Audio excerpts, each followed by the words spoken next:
देश की आधी आबादी भूकंप संवेदनशील इलाकों में रहती है और भूकंप से बचने के उपाय भी नहीं जानती। देश की राजधानी होते हुए भी दिल्ली के लोग बहुत कम ऐसे हैं जो भूकंप से बचने के तरीके जानते हैं। 1903 के बाद से दिल्ली में 4 बड़े भूकंप आ चुके हैं।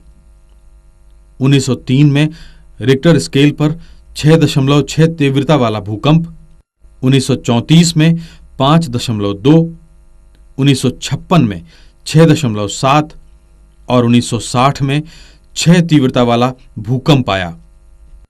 गुजरात में आए भूकंप के दौरान भी 30 सेकंड तक दिल्ली में झटके महसूस किए गए थे।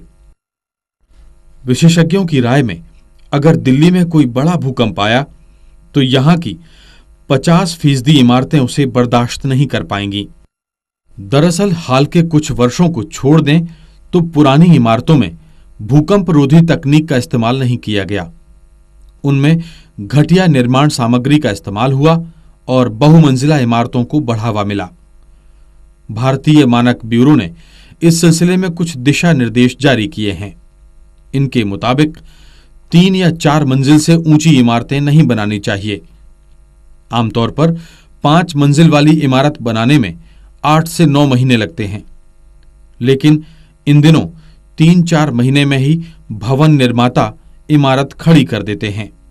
इस चीज़ का ध्यान रखें कि अपने काम में किसी न किसी तरीके से एक एक्सपर्ट इंजीनियर को ज़रूर जोड़ लें जो कि कैलकुलेशन के मुताबिक आपका स्ट्रक्चर डिज़ाइन करेगा और फिर जो कारीगर हैं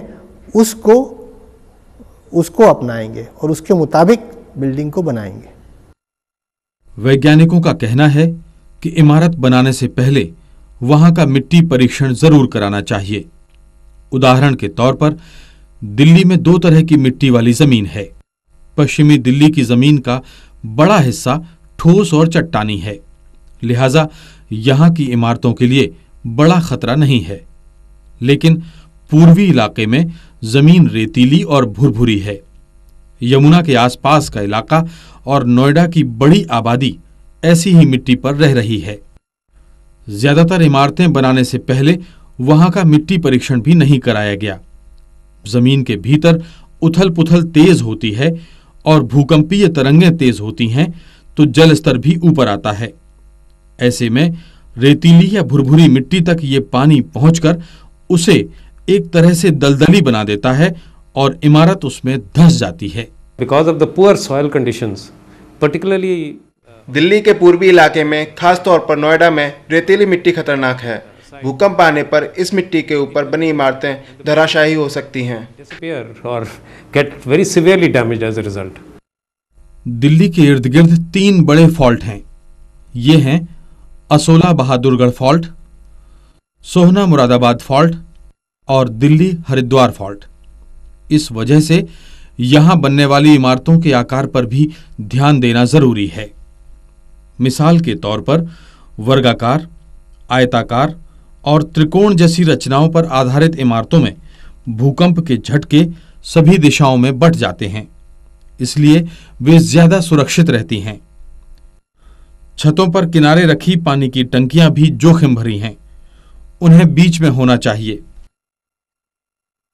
दिल्ली की आबादी 1.5 करोड़ तक जा पहुंची है। लोग अपना बसेरा चाहते हैं, इस वजह से अंधाधुंध इमारतें खड़ी हो रही हैं। पर शायद ही कोई इस बात की निगरानी करता होगा कि इमारत के लिए रेत और सीमेंट का मिश्रण कितना मजबूत और टिकाऊ है। इसी तरह बेहिसाब झुग्गी बस्तियां भी खतरे की घंटी बजा रही हैं। दिल्ली की करीब 30% आबादी इन बस्तियों में रहती है। इन बस्तियों के मकान कम बजट में बनाए गए हैं। साफ है कि ऐसे में घटिया निर्माण सामग्री का इस्तेमाल होता है और भूकंप आने पर ये बस्तियां तबाही का सबब बन जाती हैं। इसी तरह जम्मू कश्मीर में पहले बांस, लकड़ी का इस्तेमाल और वहां के मकानों की खास डिजाइन भूकंप से उन्हें बचाती थी, लेकिन अब वहां भी कंक्रीट की इमारतें बेतरतीब ढंग से खड़ी हो रही हैं। भूकंप में ये इमारतें ढह जाती हैं कश्मीर में आया 8 अक्टूबर का भूकंप इसका सबसे बड़ा सबूत है। हालांकि लकड़ी के ज्यादा इस्तेमाल का एक खतरा और है। अंधाधुंध जंगलों की कटाई ने भी भूकंप से नुकसान को बढ़ाया है। झटके जो आते हैं तो उससे जो एनर्जी शक्ति होती है, पहाड़ नंगे होते हैं तो वो उसमें दरारें और उसमें उसके किनारे बसे लोगों के ऊपर उसका प्रभाव पड़ता है, टूट टूट करके गिरते हैं और मकान वगैरह भी जल्दी गिर जाते हैं कम शक्ति पर। लेकिन यदि पहाड़ पर हरे भरे जंगल रहेंगे, बड़े बड़े दरख्त रहेंगे तो उनकी जड़ों से उस भूकंप की शक्ति जो होती है कुछ कम हो जाती है, जिससे कि उस एरिया में, उस वादी में, उस वैली में बसने वाले लोगों के मकानों पर और अन्य चीज़ों पर प्रभाव कम पड़ता है। तमाम सावधानियों के बावजूद अगर भूकंप से मुकाबले की नौबत आ ही जाए तो हर नागरिक, हर परिवार को कुछ तैयारियां जरूर करनी चाहिए। हर व्यक्ति के पास अपना एक इमरजेंसी रिस्पांस प्लान होना चाहिए। वो इमरजेंसी रिस्पांस प्लान जैसे आप एक बहुत अच्छा उदाहरण ले सकते हैं कि जो व्यक्ति को आइडेंटिफाई कर दिया जाता है कि आप हार्ट पेशेंट हैं तो वो एक सॉर्बिट्रेट लेके चलता है। That is emergency preparedness. घर में एक ऐसा बॉक्स रखना चाहिए जिसमें पानी की एक बोतल, कैंची, चाकू, घंटी, टॉर्च, कंबल, रस्सी, तार और प्राथमिक उपचार की दवाएं हों। पूरे परिवार के ब्लड ग्रुप से लेकर उनकी एक एक फोटो और उनका पूरा स्वास्थ्य ब्यौरा भी इसी बॉक्स में होना चाहिए। बॉक्स में कुछ परिचितों के फोन नंबर वाली डायरी भी रख सकते हैं।